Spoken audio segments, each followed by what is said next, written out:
Hey everyone! Tonight, we're drifting back to the age of creaking timber, salt-stained decks, and the occasional unfortunate cannon accident. So, dim the lights, let the waves take over your imagination, and, if you enjoy falling asleep to the quiet chaos of history, don't forget to subscribe for more sleepy history tales. Because tonight, we're climbing aboard one of the most famous ships ever built, HMS Victory, the floating fortress of Admiral Nelson, the pride of the Royal Navy, and, quite frankly, a magnificent wooden death trap held together by rope, oak, and national stubbornness. Let's set sail, slowly. Part 1, Beneath the Sails, a calm look at chaos. Imagine yourself standing at the docks of Portsmouth in the late 1700s. The air smells of salt, pitch, and the faint panic of sailors about to be sent somewhere unpleasant. Before you, the HMS Victory towers, not a sleek modern vessel, but a mountain of timber, roughly the size of a small apartment block, and infinitely more creaky. Her hull glows with coats of black and ochre paint, lines of gun ports like grim little windows promising both glory and splinters. Inside? A labyrinth of decks, ropes, hammocks, barrels, and exactly one bathroom for several hundred men, because of course it was. Now, HMS Victory wasn't just any ship. She was a first-rate ship of the line, which sounds glamorous until you realize that first-rate simply meant the biggest one that's most likely to sink slowly. She carried around 100 guns, nearly 850 men, and enough rope to circle a small country. Let's drift gently through her decks. The upper deck, where the wind lived. Up top, the world was all rigging, canvas, and careful shouting. The masts rose like cathedral spires, 3 of them, reaching over 200 feet high, supporting more than 30 sails. Together, they could catch the wind and push this 3,500-ton oak monster along at a respectable 8 knots, about the speed of a mildly determined cyclist. The sailors who climbed those masts were called topmen, and they were either astonishingly brave or just had no concept of fear. They climbed barefoot, balancing on ropes the width of your wrist, often in storms, while carrying lines and shouting orders. Below them, officers strolled along the deck pretending to look busy, occasionally glancing at the horizon in case anything interesting appeared, like the French. The quarterdeck, the realm of the important hats. The quarterdeck was the sacred space of command, an oak stage where naval drama unfolded. Here stood the captain, perhaps Thomas Hardy, perhaps another equally dignified man whose main job was to look confident and not throw up. It was also where Admiral Horatio Nelson himself spent much of his time, pacing and frowning at things only admirals truly understand. Nelson was not a physically imposing man. He stood just over 5.5 feet tall, with one arm, one eye, and endless charisma. He turned the act of looking tragic into a leadership style. From the quarterdeck, signals were hoisted up the rigging, bright flags fluttering orders to the fleet. "Engage the enemy more closely," read one of Nelson's most famous. Which, translated from naval, meant, "Please row toward the cannons and hope for the best." The gun deck, thunder below. Let's drift down a level. Here, the light fades. The air grows thick. You're now among the cannons. Dozens of them, neatly arranged, each weighing around 3 tons. They rest on wooden carriages, lashed with ropes so they don't roll away mid-battle and crush someone's leg, which, yes, happened more often than anyone enjoyed mentioning. A typical gun crew was made up of around 6 to 14 men, depending on the size of the cannon and the optimism of the officers. They had to clean, load, prime, and fire their weapon every 2 minutes while the ship pitched violently and smoke filled the air. It was deafening. Chaotic. And somehow, it worked, most of the time. Gunpowder barrels were stored below in the magazine, carefully guarded and kept dry. A single spark could turn the entire ship into a floating firework display. So sailors worked barefoot down there, whispering, handling powder with the reverence of a monk handling sacred relics. This was not just a warship, it was a living system of discipline, noise, and coordinated risk. The lower decks, where humanity happened. Drift lower still, and you reach the decks where the real world existed. The lower gun deck, the orlop deck, and finally the hold, layers upon layers of humanity, each one slightly more cramped, darker, and smellier than the last. Here, hundreds of men lived elbow to elbow, sleeping in hammocks that swayed gently with the movement of the ship. Each man's hammock space was about 14 inches wide, which was less than the width of a modern pillow. They slept in shifts, because there simply wasn't room for everyone to lie down at once. Privacy was an abstract concept. You lived among barrels, bread, and your fellow man's feet. Meals were basic: salted beef, ship's biscuit, and the occasional dose of something greenish if luck allowed. The biscuits were so hard they were sometimes carved into souvenirs. The beef was preserved in brine so strong it could strip paint. And yet, the men laughed, sang, gambled, and survived. The surgeon's domain. Hidden deep below was the sick bay, a place where pain met practicality. Surgery at sea was efficient. The surgeon worked with a wooden chest of saws, knives, and brandy. Anesthetic was a matter of prayer, and antiseptic was wishful thinking. When the guns fell silent, this deck became an echo chamber of groans and quiet courage. The surgeon's mate would boil tools, wipe down blood with seawater, and keep a grim tally of those who didn't make it. Yet among all this, there was compassion, clumsy, often desperate, but real. It was, strangely, a place of hope. The hold, the belly of the beast. At the very bottom of the ship lay the hold, where supplies were packed in like a carefully arranged puzzle. Barrels of salted meat, hardtack, gunpowder, water casks, spare sails, and even livestock on long voyages. Chickens clucked in their cages.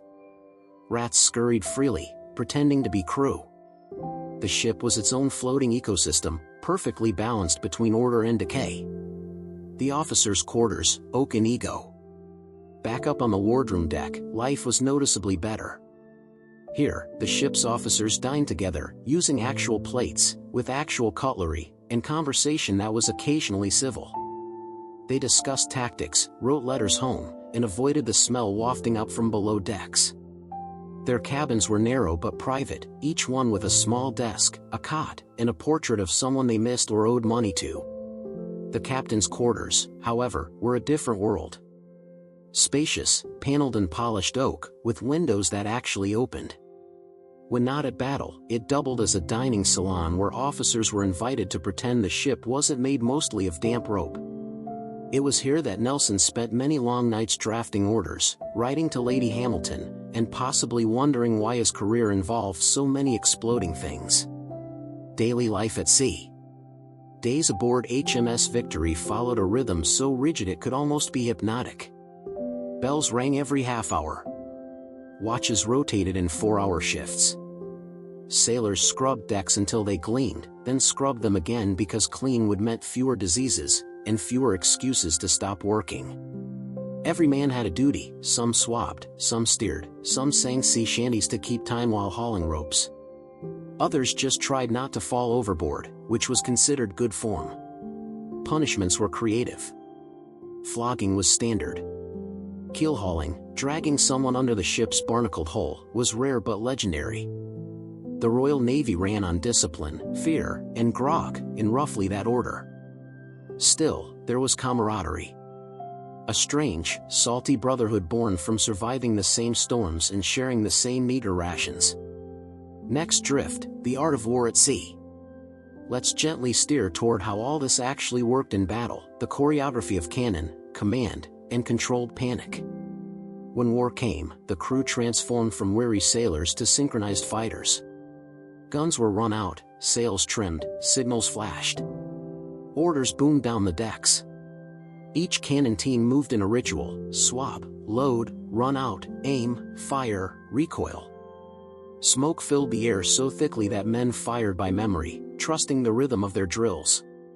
Nelson's great moment, of course, came at Trafalgar in 1805, where Victory led the charge against the combined French and Spanish fleets.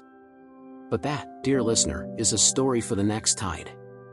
Hey everyone, if you've just drifted in, welcome aboard again. We're still sailing quietly through history tonight, though the seas ahead are about to grow louder. Don't worry, no jump scares. Just the slow, rhythmic thunder of naval warfare, told softly enough to sleep through. So settle back, feel the imagined sway of the ship beneath your feet, and let's drift to the year 1805, when the HMS Victory faced her most famous day, and her most tragic one. The calm before the storm. It's October 21st, 1805. The air above the Atlantic is clear and bright, but the horizon tells another story.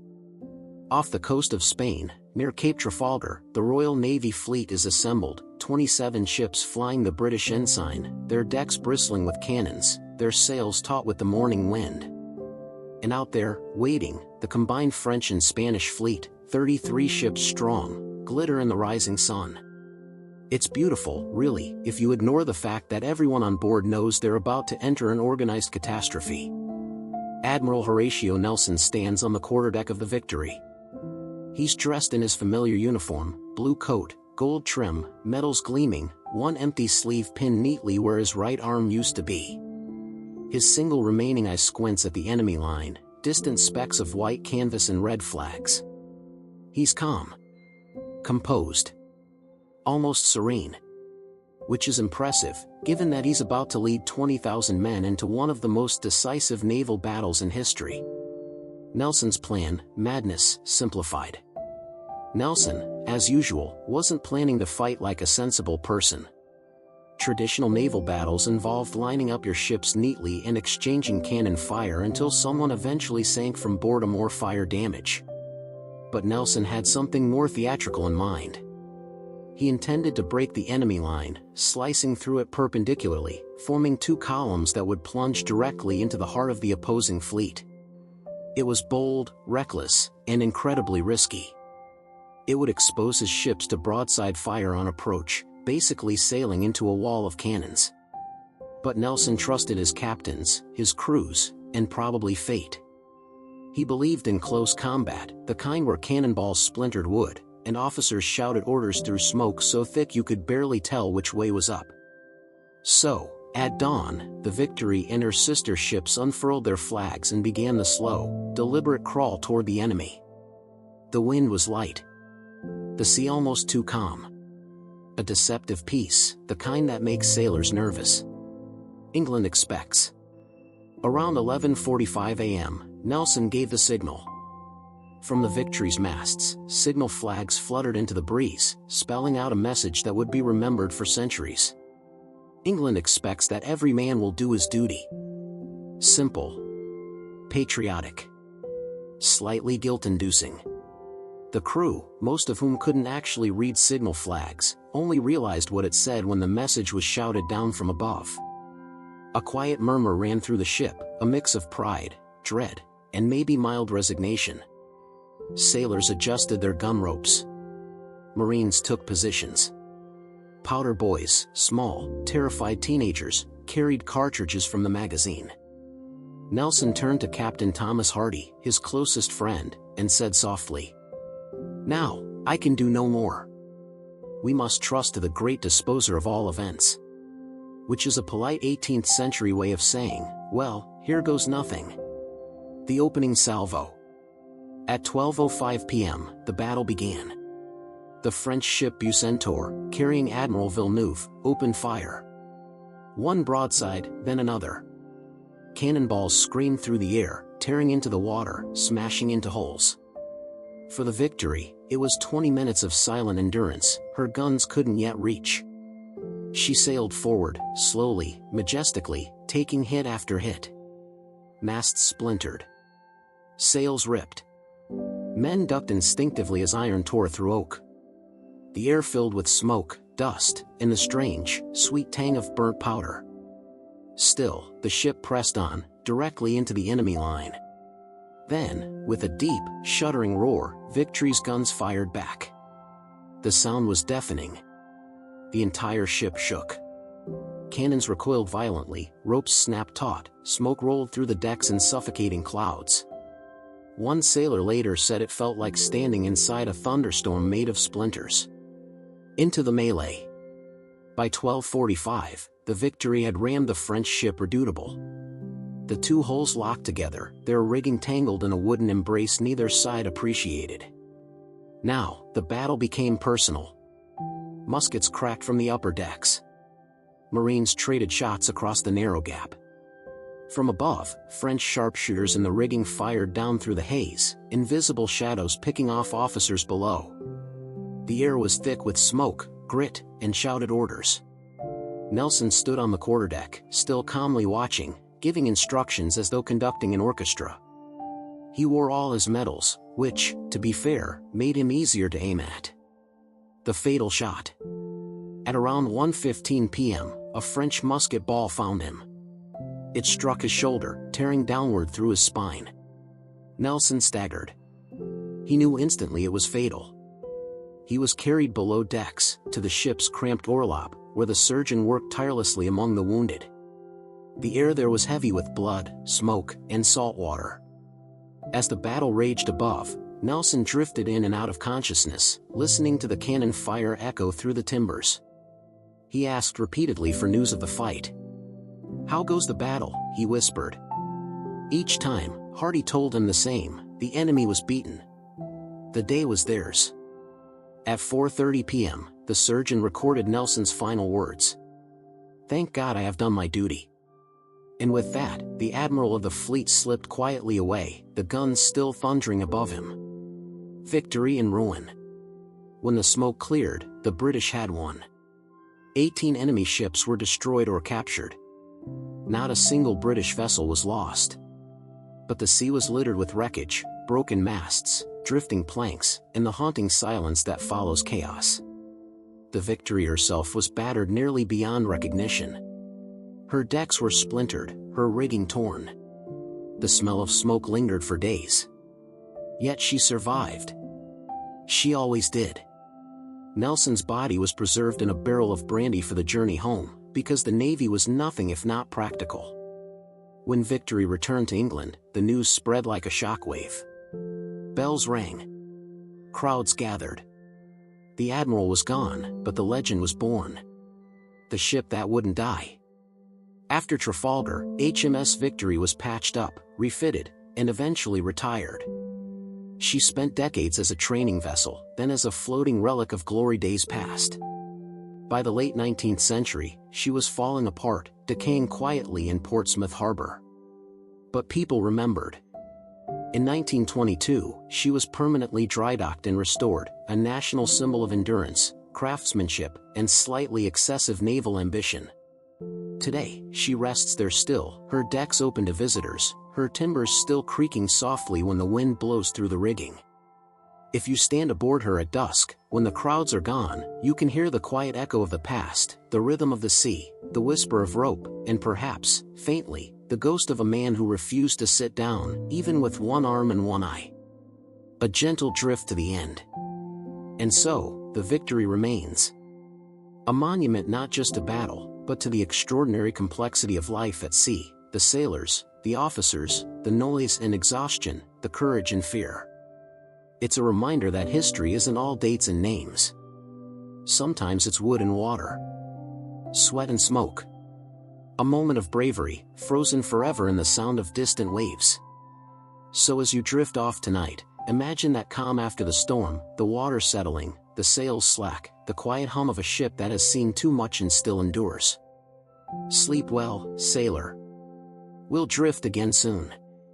Hey everyone, welcome back aboard. If you're still awake, impressive stamina. If not, that's fine too. The story continues whether your eyes are open or just peacefully half-closed. Tonight, we're gliding quietly past the cannon smoke and into the long twilight of HMS Victory, the years when her battles were over, but her story still drifted on. Because even legends, it turns out, have to figure out what to do with retirement. After the thunder faded.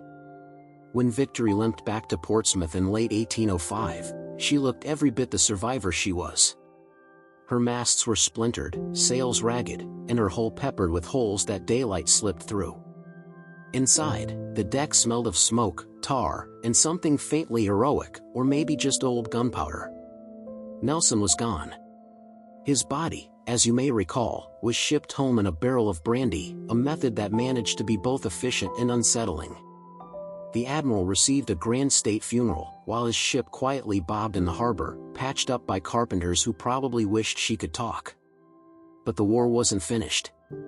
The Royal Navy still needed its great ships, and so Victory was repaired once again, reinforced, recaulked, and made seaworthy for service she would barely see. 1812 and the vanishing relevance.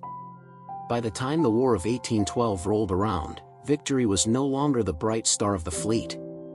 She'd become, in essence, an elder statesman, respectable, famous, but slightly out of date. New ships of the line were larger, sleeker, and far more modern. The naval world had begun to shift from wood to iron, from sail to steam. In 1812, she served as a flagship again, not in battle, but in bureaucratic dignity, stationed at Portsmouth as part of the Channel Fleet. Her decks echoed not with gunfire but with the boots of midshipmen carrying paperwork. There's something quietly tragic about that, the greatest warship of her era reduced to administrative duties. But perhaps it suited her. After all, she had nothing left to prove. A floating office. For most of the early 19th century, Victory lived a strange half-life. Part museum, part barracks, part filing cabinet. Her great cabins were converted into offices.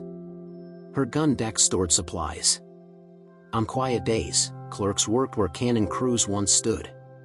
The same beams that had shaken with Nelson's last battle order now held shelves of ledgers and ink bottles. Visitors came occasionally, naval officers, dignitaries, or the curious public, to walk her decks and feel, perhaps, the ghost of that famous day. Children whispered to each other that Nelson's spirit still wandered her timbers, limping and squinting through the powder smoke. Sailors told stories that, at night, you could hear footsteps pacing the quarterdeck long after the watch had ended. No one was entirely sure if they believed it, but everyone rather liked pretending they did. Decay in slow motion. Time, though, is relentless. Wood swells. Ropes rot. Salt creeps into every joint. By the 1830s, Victory was in poor shape. Her hull sagged. Her masts were gone. Rainwater seeped through her planks like tears through old paper. There were suggestions to scrap her entirely, to save space and expense. The Admiralty, practical as ever, considered it. She was, after all, just an old wooden ship. But something stopped them. Perhaps sentiment. Perhaps superstition. Or perhaps the uncomfortable thought that dismantling Victory would feel like dismantling Britain's favorite story. So instead, she was spared, moved to a quiet berth in Portsmouth, anchored like an elderly relative no one quite knows what to do with but can't bear to lose. The Victorian rediscovery. By the mid-1800s, nostalgia had become fashionable. The Victorians loved their history, provided it was safely in the past and came with a heroic moral attached. Suddenly, Victory was interesting again.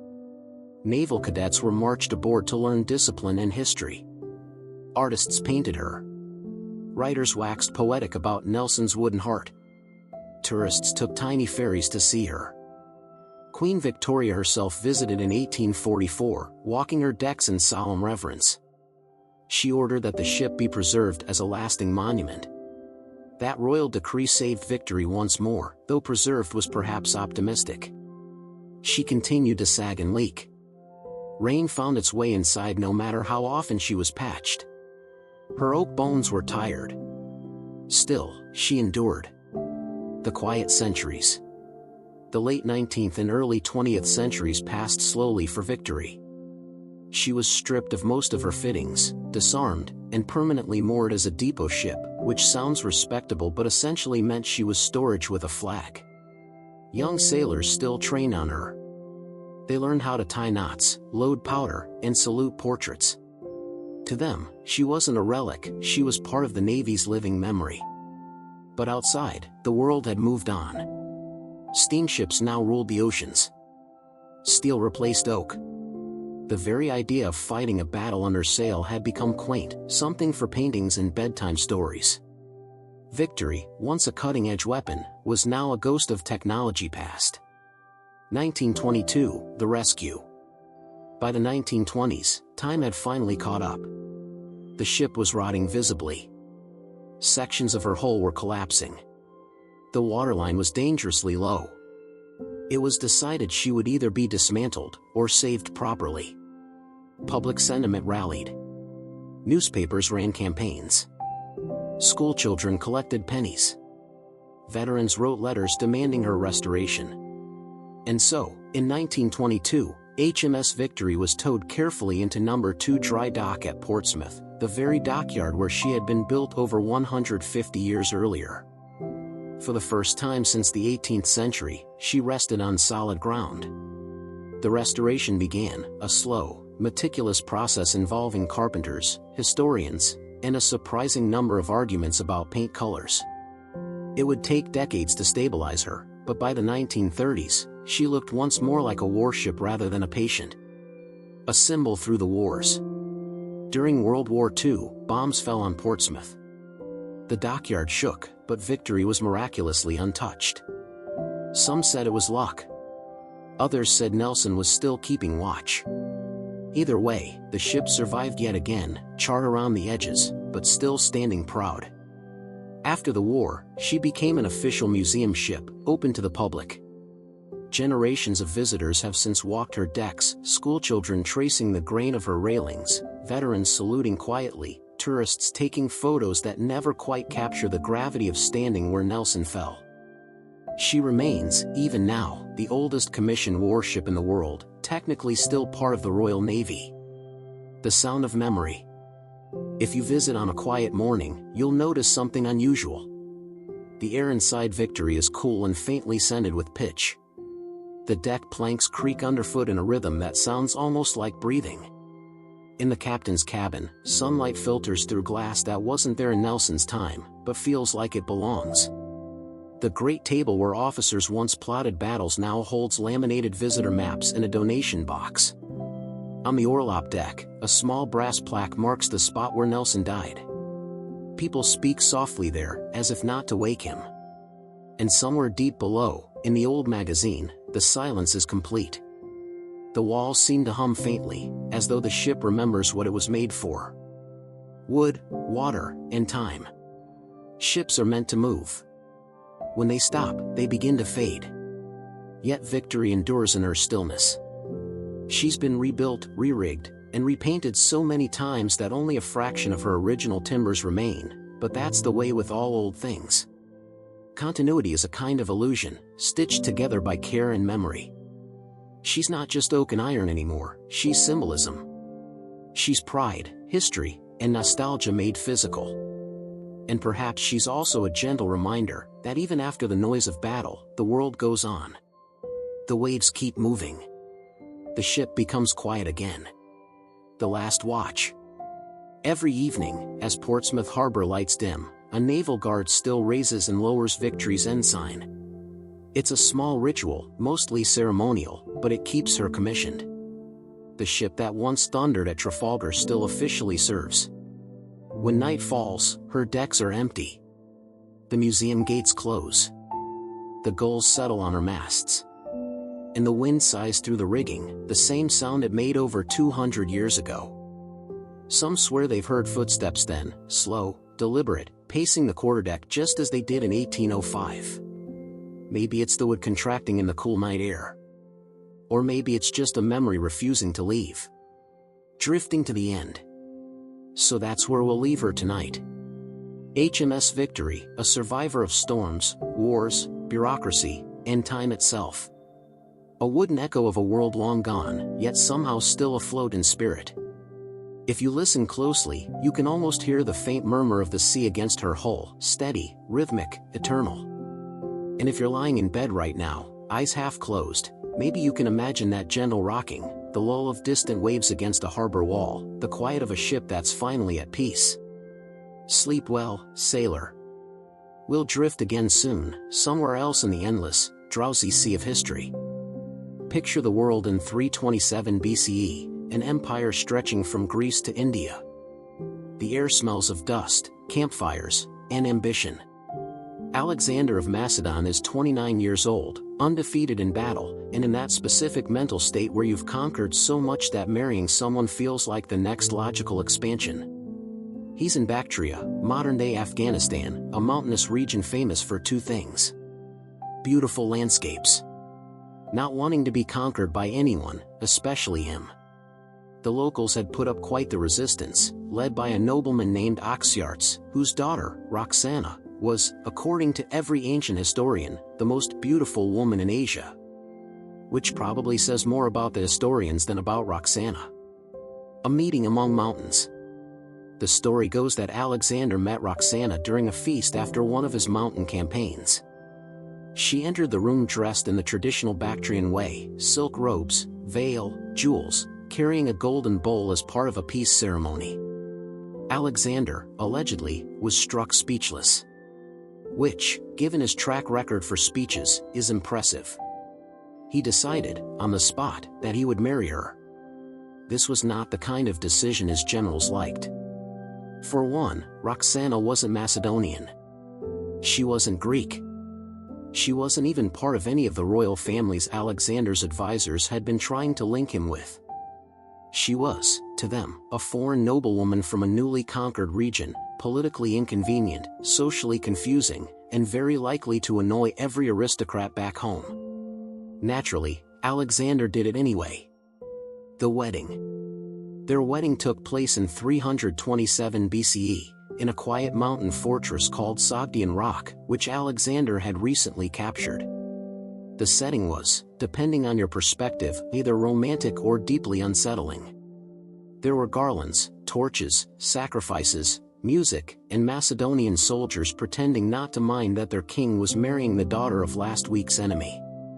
To symbolize unity, Alexander and Roxana performed a Persian ritual, each cutting a piece of bread in half with a sword and sharing it. A gesture that, in theory, symbolized peace and partnership. In practice, it mostly symbolized I just married the man who destroyed my homeland. But, to her credit, Roxana adapted. She learned Macedonian customs, dressed in Greek style, and traveled with Alexander's army, which was basically a moving city of tents, horses, and poor sanitation. The politics of affection. Now, historians have debated endlessly whether Alexander truly loved Roxana, or if this was a political move disguised as passion. It's hard to say. Ancient biographers, who rarely understood emotional nuance, simply declared that he fell deeply in love. But Alexander wasn't a man to waste gestures. He may have genuinely adored her, or he may have been sending a message to his new Eastern subjects. I am not just your conqueror. I am now your family. It was diplomacy through matrimony, an age-old tactic that almost always ended badly for the spouse who wasn't holding the empire. Life on campaign. After their wedding, Roxana traveled with Alexander's army as they marched toward India. It was hardly the honeymoon most brides dream of. The bridal suite was a campaign tent shared with a small army of attendants. The nightly view, campfires stretching into the dark, punctuated by the faint sound of elephants. Alexander was constantly on the move, founding cities, giving speeches, occasionally wading through rivers full of crocodiles. Roxana, meanwhile, became a kind of shadow queen, present, visible, but not exactly powerful. She was tolerated by the Macedonians and respected by the Persians. That's not the same thing as being liked. The other wives. In 324 BCE, after years of marching, Alexander reached Susa in Persia. There, he decided to hold one of the most awkward group weddings in history. He married two more women, Statira, the daughter of the late Persian king Darius III, and Persides, daughter of another former Persian ruler. Roxana, understandably, was not thrilled. Ancient sources don't record her reaction, but given later events, we can safely assume it was somewhere between seething silence and fine, but you'll regret this. This was classic Alexander behavior, merging cultures through matrimony, making symbolic gestures, and generally testing the limits of marital harmony. The end of the great adventure. But soon after, the adventure ended. In 323 BCE, in the palace of Babylon, Alexander fell ill, feverish, exhausted, and probably poisoned by a combination of overwork and bad wine. He died within days, at the age of 32. And just like that, Roxana's life shifted from being the wife of a godlike conqueror, to being the widow of a dead one. She was 6 months pregnant. The widow's game. The empire he left behind was enormous, chaotic, and suddenly leaderless. Dozens of generals, the Diadochi, began circling like polite vultures, each claiming some piece of Alexander's glory. Roxana, to her credit, understood the game immediately. She gave birth to a son, Alexander IV, and declared him rightful heir. But there was a problem. Alexander's other wife, Statira, was also pregnant. Roxana, never one for half measures, solved this by allegedly murdering Statira and her sister. It's unclear how much truth there is in the story. Ancient historians love their dramatic poisonings, but it wouldn't have been out of character for the royal politics of the time. One way or another, Roxana eliminated the competition. She and her son were under the protection of Perdiccas, Alexander's former general, who claimed to govern on the child's behalf. For a brief moment, she was safe. The empire splinters. But the empire Alexander had built was already tearing itself apart. His generals divided the territories, Greece, Egypt, Persia, India, into personal kingdoms, each pretending to rule in the name of the infant heir.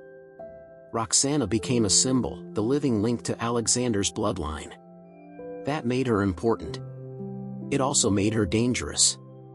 As her protectors were assassinated or overthrown, she and her son were passed from general to general, each claiming loyalty while plotting something else entirely. By 310 BCE, they had been taken to Amphipolis under the care of Cassander, one of Alexander's former companions who had now declared himself king of Macedon. You can probably guess how this ended. The quietest assassination in history. Cassander, eager to remove any rival claimants, had Roxana and the young Alexander quietly executed. No grand speeches. No trials. Just a quiet order, a sealed room, and silence. She was around 30 years old. Her son, the last true heir of Alexander the Great, was 13. And with that, the bloodline of the conqueror ended. The afterlife of a legend. Centuries later, poets would romanticize the story, Alexander the Great and the beautiful Eastern princess who captured his heart. But the real story was colder, stranger, and far more human. Roxana wasn't a fairy tale bride. She was a survivor, navigating politics, envy, and war in a world where women rarely got to choose anything at all. Her marriage had united two empires. Her widowhood had destroyed one. And her name, meaning bright or dawn in Persian, remains ironically fitting, because she was the beginning of an end. A gentle drift to close. So, as you drift towards sleep tonight, picture that world of dust and gold. The echo of sandals on marble. The distant hum of a war camp settling for the night. And somewhere in the tent of a young conqueror, a woman from Bactria quietly watching him plan the next impossible dream. History remembers him as the Great. But perhaps it's her silence, her endurance, that makes the story worth whispering again. Sleep well. We'll drift, next time, to another royal disaster, where crowns, cousins, and catastrophes await. Hey everyone, welcome back. If you're still awake, first, impressive. If not, don't worry. You're about to hear one of the most sleepily horrifying family sagas in European history. So, just relax. Let your breathing slow. And as you drift deeper into the pillows, imagine a world of palaces echoing with polite coughs, marriage contracts, and genetic consequences. Because tonight, we're visiting the Habsburgs. The royal dynasty that quite literally married itself into oblivion. A family tree that folded in on itself. For centuries, the House of Habsburg ruled much of Europe, Austria, Spain, the Holy Roman Empire, bits of Italy, the Netherlands, and occasionally, parts of places they'd never actually been to. They were famous for three things: collecting titles, losing wars, and marrying their cousins. Their unofficial motto could have been, "Why fight for land when you can marry it?" And, to be fair, it worked. Through clever unions and a touch of nepotism, the Habsburgs expanded their empire without drawing too many swords. But genetics, unlike diplomacy, doesn't appreciate enthusiasm. The problem with keeping it in the family. The issue was simple. By the 16th century, so many Habsburgs had married close relatives that their family tree began to look less like a branching oak and more like a tangled garden hose. Uncles married nieces. Cousins married cousins. Occasionally, someone married their own aunt, which, even for royalty, was considered ambitious. All of this led to what biologists now call the Habsburg jaw, a distinct, protruding lower jaw and underbite that became their most recognizable feature. Their portraits over time look like a slow-motion genetic protest. By the end of it, the last Spanish Habsburgs were practically medical case studies with crowns. Enter Charles II of Spain, the unluckiest king alive. Our focus tonight drifts to one of the saddest and strangest of them all, King Charles II of Spain, who ruled from 1665 to 1700. Charles was the great-great-grandson of a single pair of ancestors, meaning that by the time he was born, his family's DNA had been recycled about as often as an overplayed royal anthem. To put it gently, he was not well. Descriptions of him range from weak and sickly to physically and mentally retarded, as the blunt 17th-century physicians liked to say before probably bleeding him for luck. He couldn't chew properly because of the famous Habsburg jaw, he suffered from epilepsy, constant infections, and had trouble speaking. He didn't walk until the age of 8. And he wasn't fully weaned until he was 5, which tells you a lot about royal childcare standards. A kingdom in denial. Despite his frailty, Charles was the only surviving male heir of Spain's vast empire. So when his father, Philip IV, died, the Spanish court dutifully placed a crown on the head of a child who could barely hold it upright. His mother, Mariana of Austria, became regent and quickly turned the royal court into something between a monastery and a nursing home. Spain itself was falling apart, bankrupt, depopulated, and increasingly irrelevant, but no one dared suggest that maybe, just maybe, the king's genetic situation wasn't helping. Instead, the court whispered that Charles was cursed. That witches had hexed him. That he was possessed by demons. Which, in a sense, was true, they were just hereditary ones. Royal doctors and superstitions.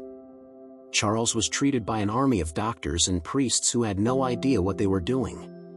They prescribed exorcisms, holy water, and the occasional herbal remedy consisting mostly of powdered coral and despair.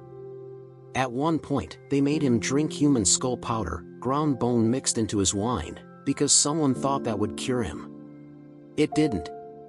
When medicine failed, they turned to magic. One confessor claimed that Charles was bewitched by a demon placed in his stomach, which honestly might have been closer to indigestion than evil. The tragic marriages.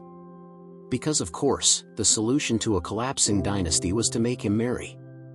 His first wife, Marie-Louise of Orleans, was a lively, bright young French princess who quickly realized her new husband couldn't stand upright for long, let alone rule a country. She became deeply depressed, comforted herself with pastries, and died at 26, officially of appendicitis, unofficially of despair. Charles, devastated, did what his advisors told him. He married again. His second wife, Maria Anna of Neuburg, was chosen mostly for her large family, in the hope she'd bring fertility into the royal bloodline. Unfortunately, Charles was sterile. Years of inbreeding had taken care of that. The royal physicians refused to admit it. Instead, they blamed sorcery. One even claimed that the king's semen was cold as ice. A diagnosis that was both medically meaningless and deeply uncomfortable to imagine. The end of the line. By his 30s, Charles was barely functioning. He had no children, few teeth, and a government run by rival cliques of nobles and priests who used his illness as an excuse to rule in his name. Foreign ambassadors described him with alarming frankness. He cannot eat without help. He cannot speak intelligibly. His body is as feeble as his mind. He died in 1700, at the age of 38. The autopsy, performed by very curious doctors, revealed that his heart was the size of a walnut, his lungs corroded, his intestines gangrenous, and, just to round things out, one testicle was black and shrunken. It was the biological equivalent of a collapsing dynasty. And collapse it did. With no heir, Spain fell into crisis, leading to the War of the Spanish Succession, which dragged on for over a decade and involved almost every European power. In the end, the Habsburg line in Spain went extinct. Their motto could have been quietly revised to, "Let others wage war, we shall marry ourselves into extinction." A strange legacy. And yet, the Habsburgs endured in Austria. They learned, eventually, to marry outside the immediate family. Though, to be fair, outside still meant a cousin from a different branch. Centuries later, the name Habsburg still carried weight. Empress Maria Theresa, her daughter Marie Antoinette, and countless others bore the legacy, both glorious and grotesque. Today, when we see those portraits, long noses, drooping chins, melancholy eyes, they seem less like kings and queens, and more like cautionary tales about what happens when genetics meets geopolitics. A quiet reflection. So, as you rest, think of that glittering but doomed royal house. The palaces echoing with prayers, the endless portraits painted to disguise deformity. The desperate hope that one more marriage might fix what centuries had undone. It's oddly poetic and terribly human. A family so determined to preserve its power that it slowly erased itself. And somewhere, in the great halls of Vienna or Madrid, those painted faces still stare down from the walls, silent witnesses to the cost of keeping bloodlines pure. Soft pause. We'll drift onward next time. To another chapter in royal dysfunction, perhaps the lonely childhoods of princes who never played outside, or the scandalous weddings that united Europe in gossip. But for now, close your eyes. Let the candlelight fade. And dream of quiet corridors, forgotten crowns, and the faint, echoing hum of history exhaling into sleep. Good night. Hey everyone, welcome back. If you've somehow stayed awake through royal inbreeding, poisonings, and bad political marriages, congratulations, you've outlasted most of medieval Europe. So go ahead and get comfortable. Loosen the sheets. Let your eyes grow heavy. Because tonight, we're not marching across battlefields or sitting in court intrigue. We're in the nursery. A royal nursery, which, in the Middle Ages, was less a place of laughter and lullabies, and more a quiet holding pen for small, overburdened humans destined for thrones they didn't want. Born to rule, or die trying. The idea of a medieval royal childhood sounds idyllic in paintings, cherubs in gold, baby princes in tiny crowns, nurses with gentle smiles. Reality was different. Royal children were rarely raised by their parents. They were political assets before they could walk, and bargaining chips before they could talk. If you were born royal, your first lullaby wasn't a song, it was a treaty. A baby-named contract. Take, for example, Princess Margaret of Scotland, born in 1283. By the age of 3, she was betrothed to the son of the King of Norway. She never met him. She never got to play in her homeland either. At age 7, she was put on a ship to Norway to seal the alliance, and died of illness on the voyage. Her death caused a succession crisis so large it eventually led to the Wars of Scottish Independence. Which is a rather dramatic legacy for someone who never saw her 8th birthday. The cold cradle of England. Meanwhile, in England, royal nurseries were less about warmth and more about rank. Infants were often handed off to wet nurses and governesses immediately after birth. The mother, usually a queen, was expected to recover quickly and get ready for the next politically useful pregnancy. Even affection was delegated. If a royal child smiled, it was recorded as a public event. One chronicler noted of Henry III's son, the prince laughed for the first time, and it was considered an omen. Imagine your first giggle being treated as state news. The little prisoners of power. Most royal children lived under strict, often isolating supervision. Their food was inspected for poison. Their tutors were vetted for loyalty. Their playmates were assigned by rank, not personality. In many cases, they weren't even allowed near their siblings, just in case one of them caught a common illness, which, in medieval terms, was anything from a cold to the plague.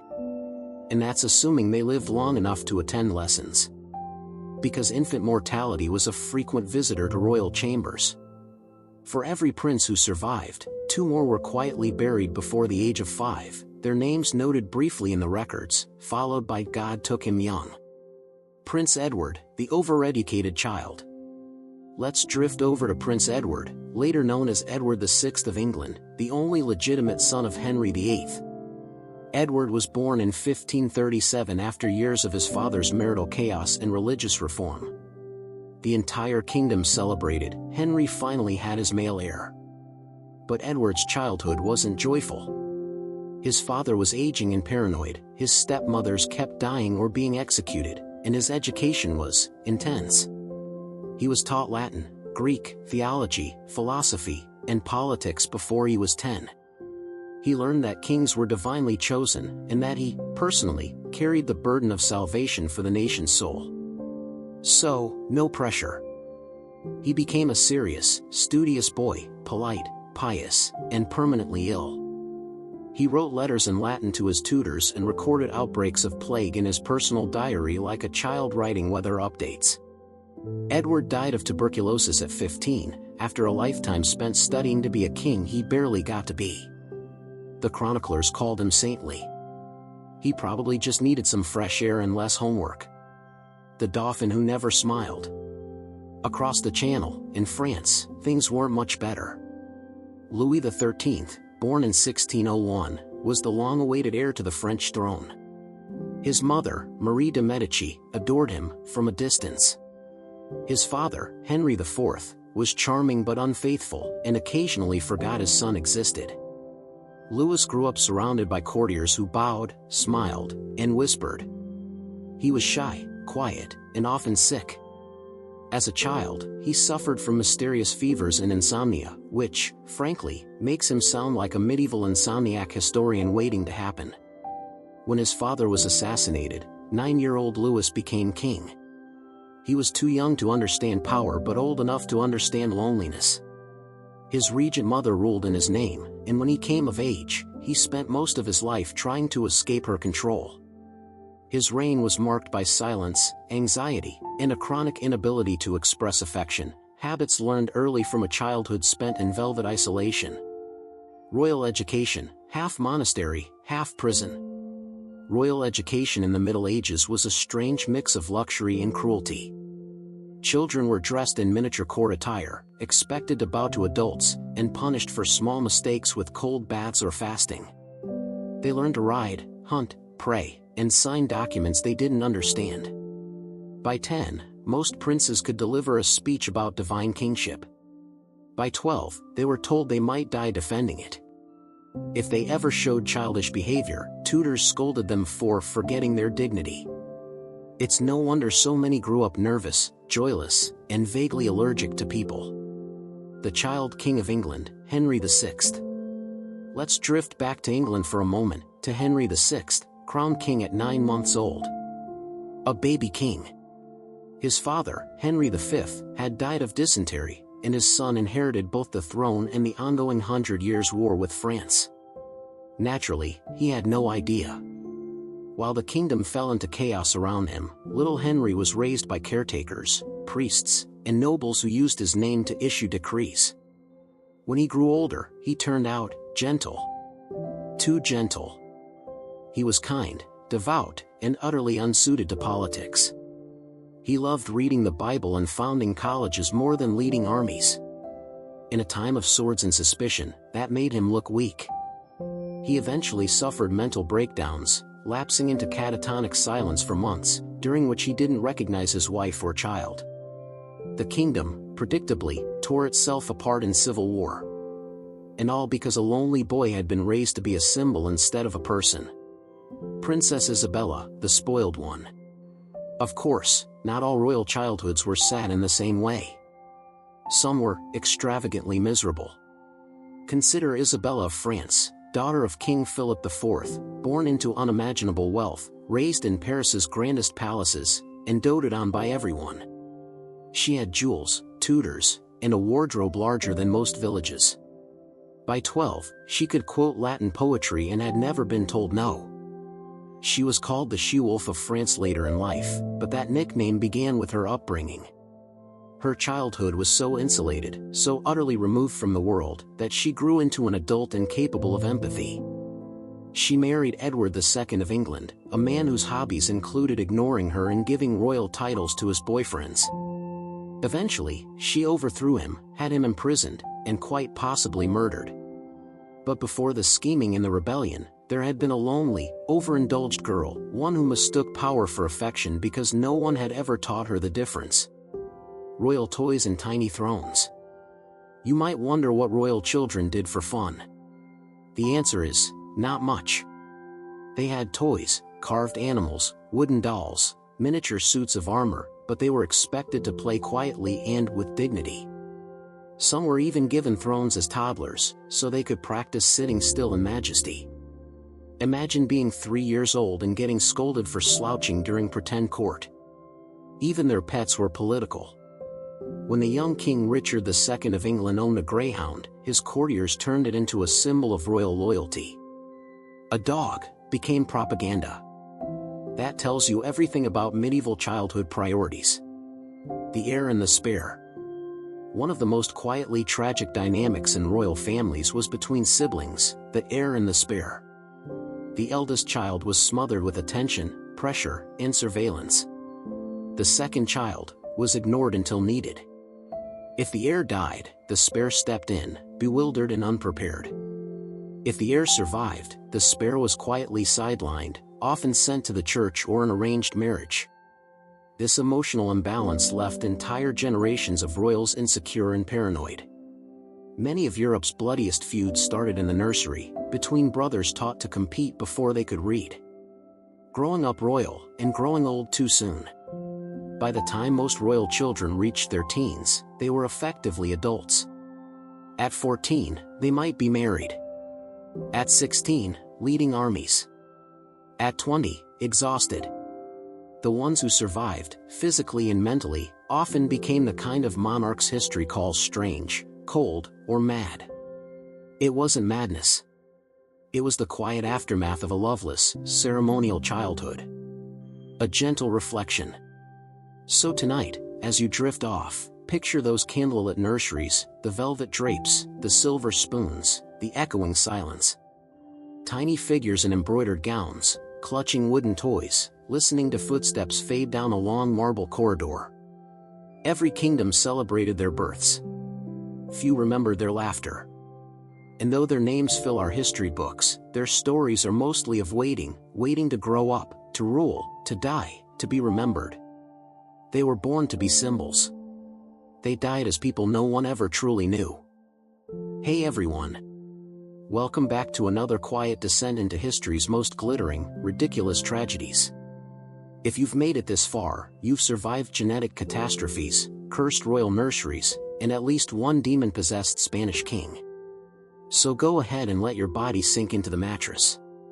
Let your thoughts soften. Because tonight's story isn't about war or empire.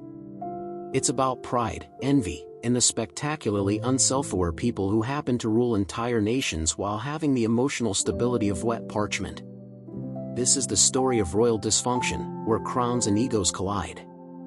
A reminder before we begin. Now, you might think that being king or queen would make someone calm, confident, and secure. After all, they had power, wealth, palaces, and servants to hand them grapes. But history repeatedly proves something fascinating. The higher the crown, the thinner the skin. Let's drift through a few royal courts and watch, quietly, as monarchs self-destruct over hurt feelings, bad portraits, and personal grudges that lasted decades. King Charles VI of France, the one who thought he was glass. Let's begin gently, in France. King Charles VI, also known as Charles the Mad, ruled from 1380 to 1422. At first, he was charming, a handsome young ruler, beloved by his people. Then one summer day, during a military march, something inside his mind simply snapped. He attacked his own knights, killed several men, and had to be restrained. After that, his mind never quite returned. He became convinced that he was made entirely of glass, that if anyone touched him too roughly, he would shatter. He refused to let people approach, had metal rods sewn into his clothing for protection, and sat motionless for hours to avoid cracking. Courtiers had to bow from a distance, while the queen and advisors pretended this was fine. For decades, France was effectively ruled by committees, because the king was busy avoiding furniture. It's one of history's most delicate breakdowns, and perhaps one of the strangest metaphors for monarchy itself: fragile, untouchable, and completely disconnected from reality. Queen Christina of Sweden, the one who quit. Now let's drift north, to Sweden, in the 17th century. Queen Christina was brilliant, eccentric, and thoroughly unimpressed by the idea of behaving like a monarch. She loved philosophy, books, fencing, and staying up all night discussing metaphysics, but hated the expectations of court life. Her advisors begged her to marry and produce an heir. Instead, she declared that marriage is the grave of thought, wore men's clothes, and collected alchemists. After 2 decades of confusing everyone, she did something truly rare in royal history. She quit. In 1654, at the age of 28, she abdicated her throne, converted to Catholicism, and moved to Rome. There, she spent her remaining years hosting salons, offending the Pope with her opinions, and occasionally plotting to take over other people's countries for fun. In her will, she requested to be buried in men's clothing. The Swedish crown probably sighed in relief. Emperor Nero, the drama king. Now, let's drift back in time, all the way to ancient Rome. You probably know Nero, the emperor famous for allegedly fiddling while Rome burned. But that's only part of his theatrical legacy. Nero fancied himself a great artist. He sang, acted, and played the lyre, and forced his citizens to attend his endless performances. These weren't optional. If you fell asleep during one of Nero's concerts, you risked your life. People were said to feign fainting just to escape the room. He performed on stage while senators wept in polite terror. He built a 100-foot golden statue of himself, called the Colossus, because of course he did. And when Rome actually did burn, Nero blamed Christians, threw them to lions, and wrote a poem about the beauty of destruction. When rebellion finally came for him, he declared, "What an artist dies in me," and stabbed himself. A fitting end for a man whose entire reign was performance art. Queen Anne of Great Britain, the jealous friend. Now we move softly into the 18th century, to the reign of Queen Anne, who ruled over England, Scotland, and Ireland. And wasn't cruel. She wasn't mad. She was just emotionally complicated. She suffered from chronic gout, repeated miscarriages, and a lifelong need for affection. Her closest companion was Sarah Churchill, the Duchess of Marlborough, witty, confident, and intimidatingly opinionated. Their friendship was intense. They wrote letters that were half political, half love notes. But power shifted when Sarah began using their relationship to control the Queen's decisions. And grew resentful. Sarah became jealous when the Queen befriended a quieter woman named Abigail Massom. What followed was essentially a royal breakup, conducted through passive-aggressive letters and parliamentary gossip. Sarah insulted Anne's weight and removed Sarah's husband from military command. Sarah published letters mocking the Queen's spelling. By the time it ended, the entire British court was choosing sides in what was, essentially, an 18th century group chat meltdown. And died not long after, lonely but victorious, proof that even queens can die of heartbreak disguised as diplomacy. Ivan the Terrible, the man who lived up to his nickname. Over in Russia, the 16th century gave us Ivan IV, known, affectionately, as Ivan the Terrible. And for once, the nickname wasn't an exaggeration. Ivan was crowned the first Tsar of all Russia at age 16. He was intelligent, paranoid, and deeply theatrical, a dangerous combination. He founded the Oprichnina, his personal secret police, and spent years executing nobles, priests, and occasionally his own relatives for treason. But the most tragic and telling moment of his life came in 1581, during a heated argument with his eldest son, also named Ivan. In a fit of rage, he struck him with a staff, killing him instantly. The painting of that scene, Ivan the Terrible and his son Ivan, captures a broken man, horrified by what he's done, blood on his hands, tears in his eyes. After that, Ivan's madness deepened. He died a few years later, reportedly while playing chess. The game ended, appropriately, in stalemate. King Ludwig II of Bavaria, the dreamer who drowned. Let's float now into the 19th century, to Bavaria, to the story of Ludwig II, the king who built fairy tales out of stone. Ludwig was shy, romantic, and completely uninterested in politics. He preferred poetry, solitude, and architecture, specifically, castles that looked like fever dreams. He built Neuschwanstein, the famous mountaintop castle that later inspired Disney. He paid for it with money he didn't have, ignoring ministers who begged him to stop. By his 30s, he had withdrawn from court life entirely, dining alone at midnight, talking to portraits, and writing letters to Wagner about the metaphysics of swans. Eventually, his government declared him insane and placed him under arrest. Days later, Ludwig was found dead in a lake beside his doctor. No one knows what really happened. Officially, it was suicide. Unofficially, it was Bavaria's quiet apology for not understanding dreamers. Queen Caroline of Naples, the family schemer. And finally, let's visit Italy, and one of history's most underrated agents of chaos. Queen Caroline of Naples, sister of Marie Antoinette, ruled with her husband, Ferdinand IV. He loved hunting and eating. She loved plotting. When Napoleon rose to power, Caroline switched sides repeatedly, French, Austrian, British, depending on who looked most likely to win that week. She once held a state banquet while secretly arranging the assassination of her own political rivals. Her letters were full of cheerful comments like, "We must rid ourselves of them discreetly." Eventually, Napoleon exiled her. But even in exile, she schemed to the end, sending letters to diplomats, priests, and distant cousins, each promising loyalty in exchange for a throne she'd already lost. A truly professional meddler. Royal pettiness, a summary. So what do all these stories have in common? Power without peace. Privilege without perspective.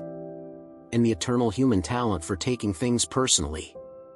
The petty quarrels of monarchs shaped borders, toppled empires, and filled history books. But beneath the crowns and titles, they were just people, fragile, fearful, endlessly insecure, proving that even absolute power can't protect you from yourself. A soft ending. So, as you drift off tonight, imagine them, kings pacing their halls in candlelight, queens writing furious letters by hand, courtiers bowing through gritted teeth. History remembers their titles. But their legacies? Mostly arguments that lasted longer than their empires. Sleep well, fellow historian. Hey everyone, welcome back.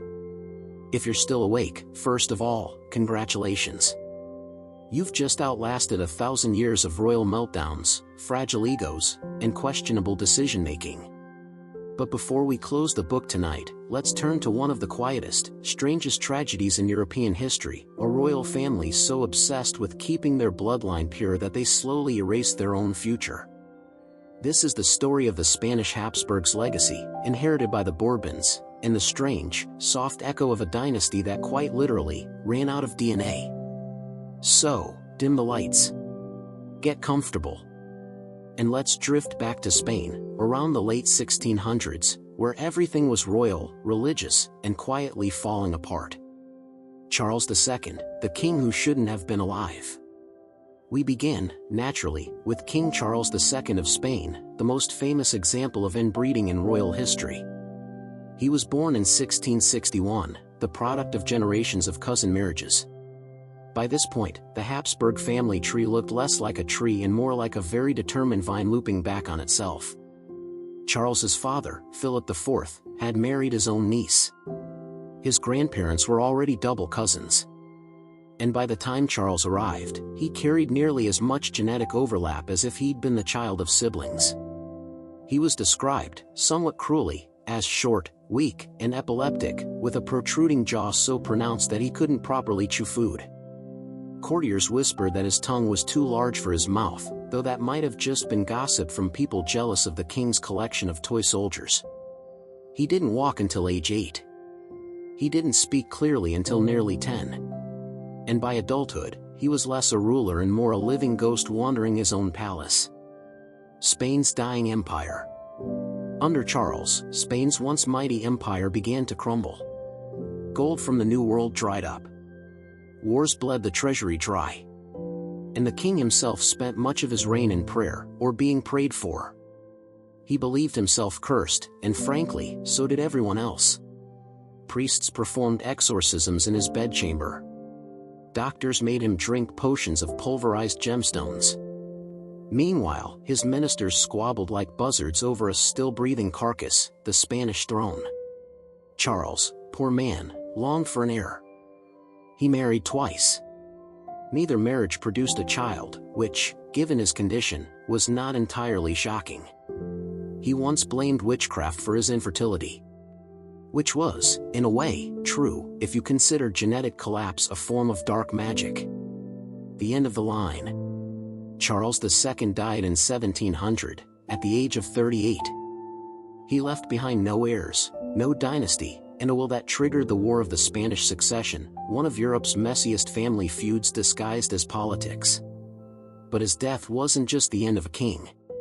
It was the end of an era, the final unraveling of a family that had tried too hard to keep its bloodline royal. The Habsburg jaw became a cautionary tale. Artists quietly began painting royal faces with smaller chins, just to pretend everything was fine. And into that void stepped a new dynasty. The Bourbons, imported from France, young, fresh, and genetically intact. For the first time in centuries, Spain's royal family looked almost healthy. Almost. The Bourbon solution, kind of. Enter Philip V, grandson of Louis XIV of France, the Sun King. Philip arrived in Spain young, polished, and more than a little homesick for Versailles. He spoke French, prayed obsessively, and suffered from bouts of depression so severe that courtiers sometimes found him lying motionless in bed, refusing to move or eat.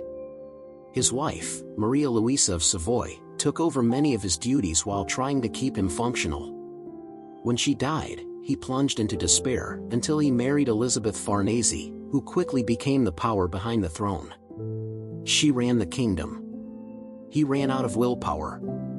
Philip V reigned, abdicated, and then unabdicated, because apparently, royal depression also comes with commitment issues. But he had something Charles II didn't: heirs. And through them, Spain would rebuild its monarchy, though not without its share of dysfunction. A legacy of fragile minds. The Bourbon kings of Spain inherited more than thrones and titles. They also inherited a quiet thread of instability, the kind of melancholy that history politely calls eccentric. Ferdinand VI suffered from crippling anxiety. His wife's death sent him into complete collapse. He locked himself in his palace, forbade music, and reportedly refused to cut his hair or nails. His half-brother, Charles III, was brighter, one of Spain's most capable rulers, but his descendants weren't quite so lucky. Fast forward a few generations, and we meet Ferdinand VII, nicknamed the Felon King, who managed to lose nearly every Spanish colony through sheer political incompetence. He married 4 times. He imprisoned his liberal opponents. And when his wife finally gave birth to a daughter, Isabella, he rewrote Spain's laws just to make sure she could inherit. Because naturally, nothing says stable monarchy like changing the constitution out of spite. Inbreeding by tradition. Even after the Habsburgs were gone, the habit of cousin marriage didn't disappear overnight. Royal families across Europe kept pairing off with each other like it was a game of dynastic bingo. The Bourbons, for instance, continued intermarrying with their French cousins, meaning that over time, genetic diversity remained optional. By the 19th century, Spain's royal line was once again showing signs of exhaustion. Fragile health, short reigns, and a general air of inherited melancholy, as if centuries of selective breeding had bred out joy itself. A kingdom of echoes. When Charles II died, it was said that the Spanish court went eerily silent. No one quite knew what to do without a king. And in a strange way, that silence carried on, generation after generation.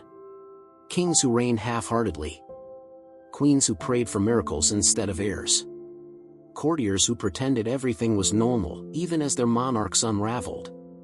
It's as if Spain's monarchy became a haunted house, beautiful, gilded, but filled with the echoes of its own mistakes. The irony of purity. And here lies the soft, sad irony of it all.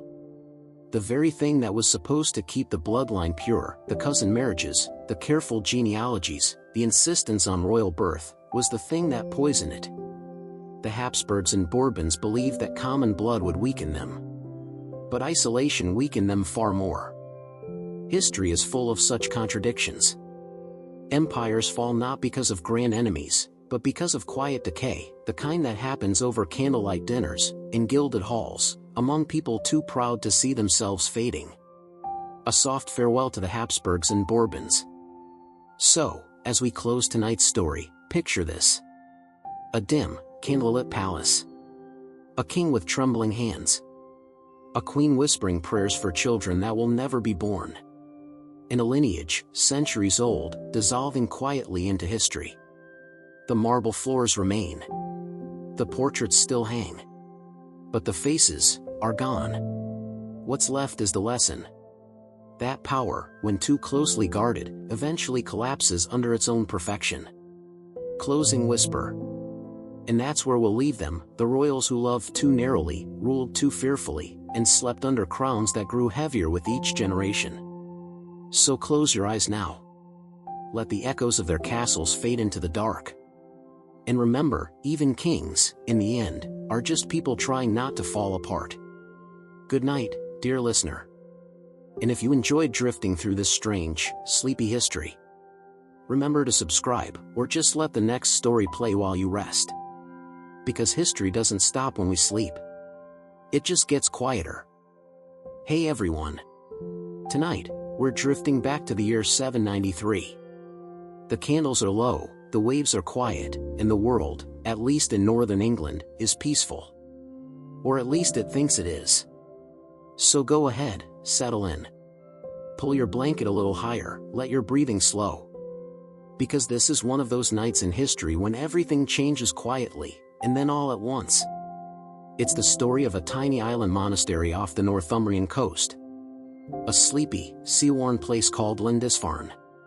And it's also the story of how a single raid, by men with longboats, beards, and zero interest in Christian decorum, came to symbolize the dawn of the Viking Age.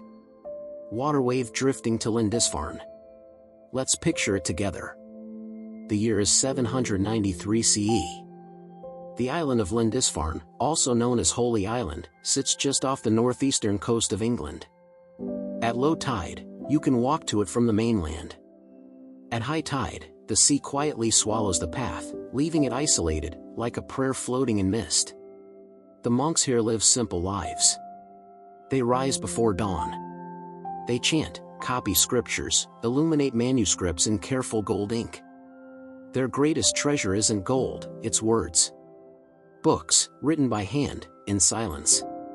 If heaven had a library, it would probably sound like Lindisfarne. And, in their own way, they believed they were far from the dangers of the world. They were not. Crossed swords, the north wind changes. Across the North Sea, in the rugged fjords of Scandinavia, a different kind of quiet is stirring. The people we call Vikings, though they wouldn't have used that word quite yet, are restless. They live in lands where the soil is thin and the winters long. They trade, they fish, they farm. And sometimes, they raid. Not because they hate the English. Not even because they're particularly cruel. But because they want silver, food, and a bit of excitement. When your home is frozen 9 months of the year, and your best view is another fjord, well, a monastery full of gold crosses starts to look like an invitation. Canoe the longships appear. And so, on a quiet summer morning, the monks of Lindisfarne see something strange. Long shapes on the horizon. At first, maybe they think it's traders. Or fishermen. But the ships keep coming, sleek, fast, with dragon heads carved into their prows. The monks probably ring the bell tower. They've never seen ships like these before. The longboats slice through the waves like knives. And when they land, men pour out, tall, armed, their faces painted with salt and shadow. Within moments, the peace of Lindisfarne is gone. Fire the raid itself. Accounts of what happened next come mostly from horrified witnesses and later chroniclers. The Anglo-Saxon Chronicle, in its usual understated way, simply says, "Terrible portents appeared over Northumbria. Fiery dragons were seen flying in the air. And the ravages of heathen men miserably destroyed God's church at Lindisfarne." In other words, everything went to pieces. The monks were slaughtered or enslaved. The treasures of the church were stripped away. Gold chalices, silver crosses, sacred books, all gone. The invaders took what they wanted and vanished as suddenly as they came, leaving behind a ruin that smelled of smoke and salt water. It wasn't the first raid on English shores, but it was the first that anyone bothered to write down. And that made all the difference. Candle the shockwave. To the people of England, it felt like the end of the world. Imagine living in a time when heaven felt close. When miracles, saints, and relics were everyday things. Then suddenly, out of nowhere, the heathens arrive. They burn your churches. They kill your priests. They don't care about your God. The monks of Lindisfarne had believed their prayers protected them. That holiness itself was a shield. And then, a sword reminded them otherwise. The historian Alcuin, writing from the court of Charlemagne, put it like this: "Never before has such terror appeared in Britain as we have now suffered from a pagan race. The church of St. Cuthbert is spattered with the blood of the priests of God." A little dramatic, yes. But, in fairness, he had a point. Anchor the dawn of the Viking Age. That moment, June 8, 793 CE, is often marked as the beginning of the Viking Age. From then on, the North Sea became a highway of violence and ambition. Scandinavian raiders would strike as far south as Spain and as far east as Constantinople. They founded cities, toppled kingdoms, and occasionally got very drunk and forgot where they parked their ships. The English, meanwhile, learned that holiness did not equal safety. Stone churches replaced wooden ones. Monks prayed harder, wrote more urgently.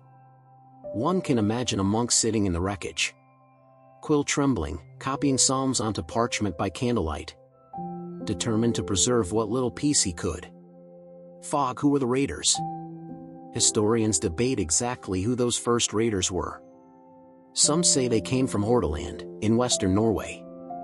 Others suggest Denmark. We don't know their names. We don't even know if they thought this raid would be remembered. But they probably didn't imagine that, 1,200 years later, people would still be whispering about it before bed. What we do know is that they weren't mindless barbarians. They were sailors, explorers, and opportunists. And Lindisfarne, with its wealth and isolation, was simply a good business target. Of the return of Lindisfarne. Lindisfarne never fully recovered. But it didn't vanish either. The monks rebuilt. They prayed again. They wrote again. And centuries later, their illuminated manuscripts, the Lindisfarne Gospels, became one of the most beautiful relics of medieval art. The island still stands today. You can walk there when the tide is low. And if you listen closely, you can almost hear the waves whispering through the stones. It's hard to imagine that such a peaceful place once echoed with screams and fire. But then, that's history. Equal parts beauty and disaster, woven so tightly together that you can't tell where one ends and the other begins. Waxing crescent moon, a gentle reflection. So what did the raid on Lindisfarne really mean? It wasn't just a beginning. It was a warning. That the world was changing. That the seas were no longer boundaries, they were doorways. And that faith, for all its strength, could still be shaken by an oar in the water. It was, in a sense, the moment the medieval world woke up and found that the horizon was not empty after all. Soft pause, ocean sounds return. Let's stay here a moment longer. Watching the tide move across the causeway. The sun dipping low over the North Sea. Tomorrow, perhaps, the world will make sense again. But for now, it's enough to sit quietly in the ruins and listen to history breathe. Before we can talk about Illyrian fertility, we should probably talk about who the Illyrians even were. And that's tricky. No one really wrote from Illyria. Everything we know about them was filtered through Greek, Roman, or later, Byzantine voices. The historical equivalent of a game of telephone played by people who thought bathing in olive oil was a good idea. Still, we can sketch an outline. The Illyrians lived in tribal societies, clustered along valleys and mountain passes. They spoke related dialects, though not enough that one chief could necessarily order lunch in another's territory. Their world revolved around family and land. And fertility, both human and agricultural, wasn't just personal. It was sacred. Every birth meant a possible warrior. Every harvest meant another winter survived. Which brings us to the strange, half-whispered rituals that made up Illyrian religion. Let's drift toward one of those. The spring festivals. Every spring, the Illyrians celebrated renewal. A mix of farming, fertility, and what might best be described as community participation. We don't have direct Illyrian records, but we do have echoes in later Balkan folk customs. And they suggest that Illyrian fertility rites were, let's say, enthusiastically inclusive. Men and women would gather outside the villages, in fields, near rivers, or in forest clearings. And there, they performed songs, dances, and symbolic acts meant to wake up the earth. The dancing was circular, representing cycles of birth, death, and seasons. And, naturally, included suggestive movements that the Romans would later pretend to be shocked by, while taking very detailed notes. The rituals often featured corn dolls or carved wooden figures, representing the fertility spirits. And couples sometimes enacted mock weddings to bless the coming crops. Some historians suspect those mock weddings were, at times, not entirely theatrical. Because in Illyrian culture, the line between the sacred and the sensual was about as thin as a mountain mist. To the Illyrians, fertility was never just about people. It was the pulse of the land. The same energy that made rivers flow, seeds sprout, and flocks grow. To honor that energy, you didn't just talk about it. You participated. Let's drift further into what marriage and gender meant in their world. Illyrian women, by ancient standards, were surprisingly independent. Greek writers noticed, often with alarm, that Illyrian women could own property, fight in wars, and even rule tribes. One queen, Tuta of the Ardei, famously led pirate fleets across the Adriatic in the 3rd century BCE. She was described by one Roman as beautiful, terrible, and inconveniently effective. Marriage in Illyrian culture wasn't just a household arrangement. It was a political and spiritual alliance. A joining of two family spirits, watched over by ancestors and local deities. There were dowries, yes, but they seem to have gone both ways. Some inscriptions suggest that grooms also offered gifts to the bride's family, symbolizing balance rather than ownership. That might explain why fertility rituals often involved both men and women equally, each expected to contribute to the renewal of life. Fertility was everyone's job, not just something assigned to women. And unlike the more restrictive Roman customs that would later dominate the region, Illyrian sexuality was viewed as a natural, sacred force, not something to be hidden away behind marble walls. Soft music, like a flute in wind.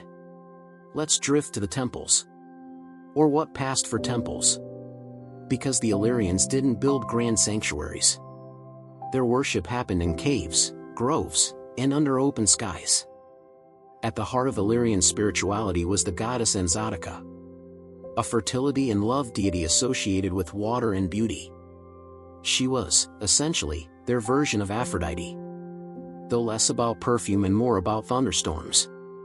Anxiotica's symbols were shells, snakes, and mirrors, each representing life, transformation, and reflection. Offerings to her were left by springs or in shallow pools. Flowers, honey, and occasionally small metal figures shaped like men or women. Some of these votive figurines, found by archaeologists, show exaggerated features, hips, breasts, and bellies. The universal language of fertility. Men, too, had their patron deities. Most notably Medorus, a war god often shown riding a horse. He wasn't purely martial. His image appeared in rites connected to virility and strength. Because in Illyria, battle and breeding were two sides of the same survival coin. Many villages likely had local fertility spirits. Guardian entities that lived in stones, trees, or wells. When the land produced well, they were thanked. When it didn't, they were encouraged. And yes, that sometimes meant ritual dances or symbolic unions. By the time the Romans arrived, they were horrified and fascinated by what they found. They described Illyrians as lustful, fierce, and primitive. Which, in Roman terms, usually meant they do things we secretly envy. Illyrian fertility traditions persisted quietly even under Roman rule. Folded into rural festivals and household rites. Farmers continued to bless their fields with gestures older than the Latin alphabet. Women whispered the old prayers during childbirth, even as they were told to invoke Venus or Diana instead. By the early Middle Ages, those rituals had melted into Slavic and Christian customs. The May dances, the midsummer fires. The idea that love and the land are connected. But if you look closely, in certain Balkan villages, even today, you can still see fragments of Illyria. A dance step. A carved fertility charm. A whispered blessing to the spirit of the spring. Pause, soft strings rise slightly, then fade. And so, their story didn't end. It just sank quietly into the soil. Like the seeds they celebrated every spring. The Illyrians might be forgotten in the grand sweep of empire and conquest. But their view of life remains one of the oldest and oddly comforting truths in human history. That the world itself breathes. And love, in all its forms, is part of that rhythm. Music fades into soft waves. Next time, we'll drift to another corner of the ancient world. To where myth and medicine meet. And where people thought sneezing meant your soul was escaping. Until then, sleep well. And remember, the past was never really silent. It just speaks quietly. If you know how to listen. Fade to black, end screen candle flickers out.